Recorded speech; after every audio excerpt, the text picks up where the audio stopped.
Ako ste na tom so sledovanosťou? Pretože boli tam obavy, médiá to niektoré rozoberali, že tým, že to bude tretia séria, tak už to nebude také zaujímavé a tá sledovanosť celková klesne. Ja si myslím, že Superstar je sledovanosť priamo overná kvalite spevákov. A samozrejme, že to aké je PR, ako to je načasované, aký je vlastne ten timing v rámci konkurencie v daný deň, ale pokiaľ viem, ja sa tými číslami až tak veľmi nezaoberám. Zaujímajú ma, keď dovysielame na druhý deň, že aké to malo čísla, či to bolo úspešné alebo menej ako to predtým.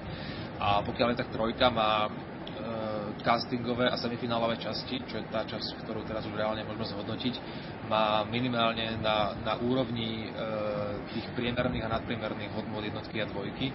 Dokonca teraz konkrétne, keď odpovedám v tento deň, tak včera mám pocit, že dokonca nad 60% bolo sledované rozhodnutie, posledné semifinálové rozhodnutie. Čiže tie čísla sú veľmi slušné. A hlavne v rámci Markízy samozrejme, že to pokrytie a tá sledovanosť je vyššia, ako bola v slovenskej televízii, čo si myslím, že pre komerčný projekt ako je Superstar je veľmi dobré, ako pre televíziu samotnú a takisto aj pre tých spevákov, ktorí potom neskôr budú mať väčšie publikum, či väčšia sledovanosť. Aspoň je tá pravdepodobnosť teda.